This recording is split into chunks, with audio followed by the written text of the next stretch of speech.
Welcome back, everyone.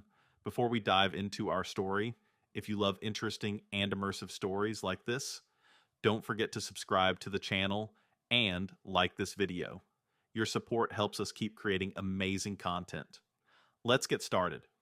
Michael Grant had always dreamed of building a peaceful, secluded home, a place where he could finally escape the noise of the world after decades of working in the high stakes construction industry. The thought of designing his own house, a sanctuary surrounded by greenery, was what kept him going through years of stress and long hours.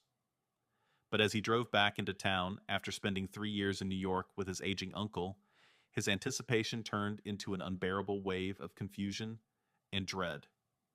Where there had once been open land, his land, stood an enormous 65-story glass and steel monstrosity, towering over the neighborhood like a monument to greed. Glistening under the sunlight, it was a high-end luxury residence complete with a gated entrance, private parking, and an extravagant penthouse. But the worst part? The land it stood on had once belonged to him. His dream was gone, and someone had sold his land right out from under him. Michael barely had time to process his shock before security guards stationed at the entrance stopped him from going any further. "This is private property," one of them barked, blocking his way. Michael clenched his fists. "I own this land," he snapped. The guards exchanged knowing looks before one of them smirked. "Actually, this land belongs to the HOA now. You'll need permission to enter." Michael's blood boiled. He had expected some kind of legal mix-up, maybe a paperwork issue. But this, someone had not only stolen his land, but had turned it into a luxury fortress, completely barring him from setting foot on his own property. He needed answers, and he knew exactly where to get them. When he stormed into the HOA office, he wasn't surprised to find Karen Whitmore sitting behind her massive oak desk, staring smugly at him. She had always been ambitious, but the last time he had seen her, she was a failing real estate agent that no one wanted to work with due to her cutthroat attitude. Now, she was the self-proclaimed queen of Maplewood Heights, perched at the top of the very tower that had been built on stolen land. "Ah, Michael," she said with false sweetness. "I was wondering when you'd show up." Michael didn't bother with pleasantries. "What the hell did you do to my land?" Karen sighed dramatically and folded her hands. "Michael, you've been gone for years. The HOA deemed your land abandoned and decided it would be best used for community development. You should be thanking us. We turned an empty, useless lot into a thriving, modern landmark for our town." Michael narrowed his eyes. "You mean you illegally seized it, forged the paperwork, and sold it to a development firm for profit?" Karen's fake smile never wavered. "Call it what you want, but the project is finished, and there's nothing you can do about it." Determined to fight back, Michael dug through every legal document he could find. He reached out to old contacts in City Hall, hoping to uncover how Karen had pulled this off. And what he found made his stomach churn. Karen had used fraudulent documents to transfer the land's ownership to the HOA, convincing city officials that Michael had forfeited his rights by abandoning the property. But worse, once the development company realized something was off, they had deliberately ignored the red flags because they were too focused on their billion-dollar skyscraper. The corruption ran deep, and Michael knew this wasn't going to be an easy fight. He first attempted to reason with Karen, but she laughed in his face and even had the audacity to offer him a single room in the building, on the lowest floor, with no windows. "Be grateful," she said mockingly. "At least you'll still be a part of this wonderful project."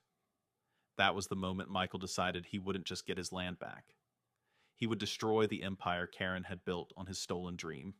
Karen, sensing a threat, launched a brutal media campaign against him. She used her influence to paint Michael as a bitter man who was trying to sabotage the progress of their beautiful town. "This is an attack on growth and prosperity," she claimed in interviews. "Michael Grant is just a disgruntled former landowner trying to stir up trouble. He doesn't care about this town. He only cares about himself." The narrative quickly turned against him. Townspeople who had once respected him now looked at him with suspicion, and news outlets labeled him an obstructionist. Karen's PR stunt was working, until Michael started fighting back with his own weapons. He knew that public opinion could shift if people learned the truth. So, he did what he did best. He started digging. Through his old construction contacts, he uncovered disturbing details about the tower's construction.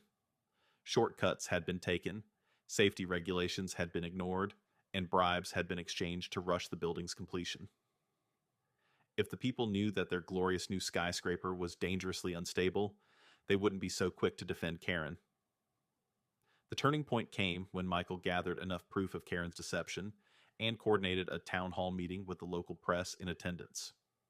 The entire town showed up, eager to see what the controversy was about. Karen strutted in with confidence, ready to crush whatever nonsense Michael had to say. But as soon as he took the stage, the atmosphere shifted. He started with a simple question. Who here actually read the contracts for this development? Silence. Then, one by one, he exposed the forged documents, the illegal land transfer, the unsafe building materials, and the bribery trail that led all the way back to Karen's desk. Gasps filled the room, scribbled furiously. And Karen? For the first time, she looked nervous. Lies, she shrieked. All of it. This is a smear campaign. But Michael wasn't finished. He revealed that he had reporters already filed a lawsuit, had the city's top engineers review the building, and, most damning of all, secured a court order to halt all activity related to the skyscraper until a full investigation could be completed. The crowd erupted. Homeowners who had once supported Karen turned on her in an instant. You stole his land. You put us all in danger. You lied to us for profit. The pressure was overwhelming, and Karen knew she had lost. Without another word, she grabbed her purse and stormed out of the building. Within hours, she released an official statement of resignation. Her reign was over. With Karen gone, the city moved quickly. The HOA board was dissolved, and a new, transparent leadership was voted in, one that prioritized the community over profit. But the biggest victory came when an independent investigation confirmed what Michael had suspected all along. The skyscraper had been built so poorly that it was deemed unsafe for occupancy. The building was condemned, and soon after, a carefully planned demolition brought it down. The land was restored to its rightful owner, and Michael wasted no time in finally beginning the construction of his dream home. The project wasn't just about him anymore. It was about proving that honesty and integrity could still win in a world where greed and corruption had nearly triumphed. Months later, as Michael stood on his newly built porch, he looked over his land. Not a soulless tower, not a profit-driven monstrosity, but a place of peace. A place he had built. The town had learned a lesson. The HOA had been restructured under real leadership. And for the first time in years, Michael felt at home. And that's another unbelievable story from the world of HOAs. What do you think? Was justice served, or should things have ended differently?